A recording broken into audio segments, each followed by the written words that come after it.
This is Jackie Unfiltered ASMR, where calming days are always possible and peace is probable. I hope you enjoyed today's session. Would you please like, subscribe, and share this video for me and say hello in the comments? You ever have one of those days where the weather just matches your memories? Right now, it's wild outside. The wind is howling, trees swaying, and it's taking me back, way back. I was reading through some old entries last night, and wow. Teenage me was definitely drowning in fear, and not the, oh no, I forgot my homework kind, but the kind that sits on your chest in the middle of the night, whispering, "You're not enough."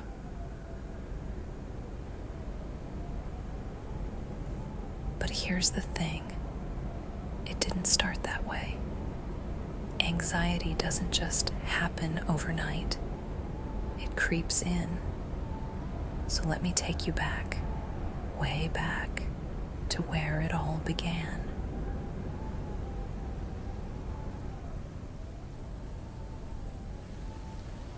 I was a deeply sensitive kid, like crying at commercials sensitive. I remember being 6 years old and sobbing because my goldfish died, not just sad, but terrified that everything I loved would disappear one day. My mom hugged me and said, "It's okay to feel things deeply." But I didn't know then that my brain was already wired to overfeel everything.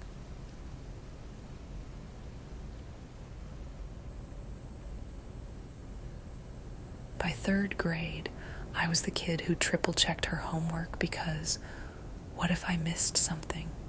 What if the teacher thought I wasn't trying? One time I erased until I had a hole in my paper because my A didn't look perfect enough. Even then, I was chasing this impossible idea of getting it right.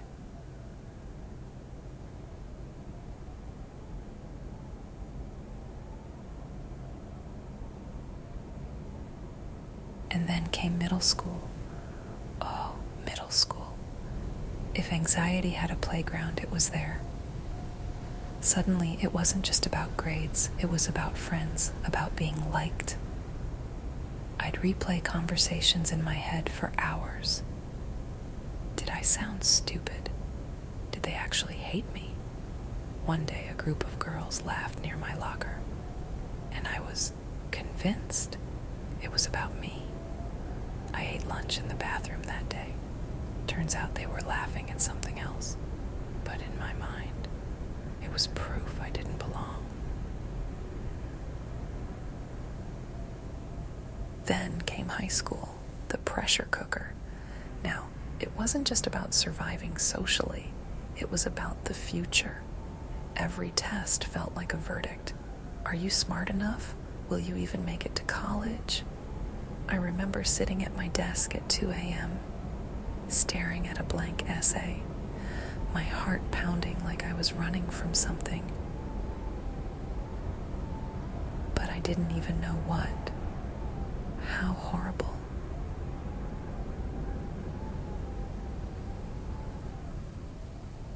One night, I completely broke down. I was supposed to be studying for finals, but instead I was sobbing on my bedroom floor, gasping for air. My dad knocked on the door, took one look at me, and just held me. He didn't say, "Stop crying," or "You're overreacting." It was just silence. And in that moment, I realized how exhausted I was, how long I'd been fighting this alone.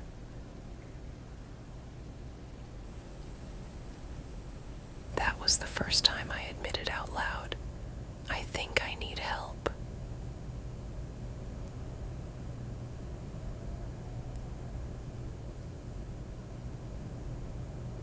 At 17, I started therapy. And let me tell you, I was terrified. What if they told me I was broken? What if it didn't work? But my therapist, she didn't fix me because I wasn't broken. She gave me tools. Breathing exercises for when my chest got tight. Ways to challenge thoughts like, you're failing. And most importantly, permission to not have all the answers.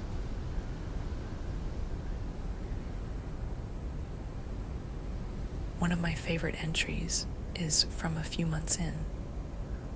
I wrote, "Today I walked into school without replaying yesterday's mistakes in my head. Small win." And those small wins added up. I started hanging out with friends again, actually laughing and not just pretending. I even joined the school play. Yeah, I was terrible, but I tried, and that was the point.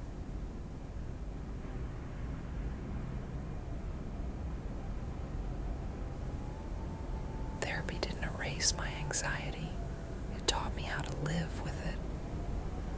My family noticed first.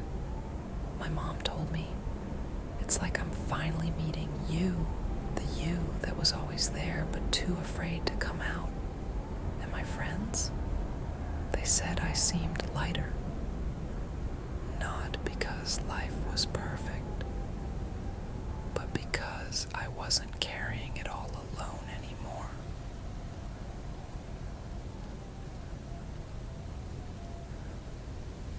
I think that's the biggest lesson. You don't have to white knuckle through life. Help isn't a sign of weakness. It's a step toward freedom. If any of this sounds familiar, whether it's you or someone you love, here's what I beg you to do. Talk about it out loud to a friend, a parent, a counselor, even a pet. Shame grows in silence, but it shrinks in the light. I'm going to give you the 4 best tips I received from therapy and my life so far. 1, write it down. Even if it's messy, my diary saved me. It's where I untangled the thoughts choking me. 2, follow great therapists on YouTube. Dr. Julie, who is at Dr. Julie and also therapy. Jeff, aka at therapy. Jeff, they drop gold for free. 3, try one small, scary thing a week. For me, it was ordering my own food at a restaurant. Sounds silly, but it rewired my brain to trust myself again. 4, if you know someone's struggling, show up. Not with advice, just with "I'm here." My dad's silent hug did more than any pep talk ever could.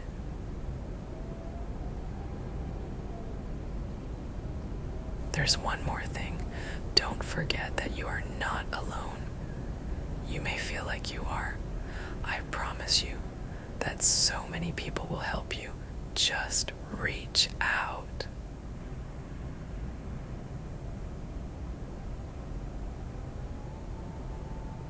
Life is hard. Some days, it's a hurricane. But here's what I know now. Storms pass, and when they do, the air is clearer. The world feels new. And you're stronger than you were before. And my diary. This is my proof. Proof that the kid who thought she'd never be okay is. And if you're in the middle of your own storm right now, keep going. The best parts of your story haven't even happened yet. Thanks so much for listening, guys. Remember, you're never alone in this. And hey, the world's better with you in it. Exactly as you are. If you're here to relax, stay and enjoy the sound of the wind outside. And I'll be quiet now.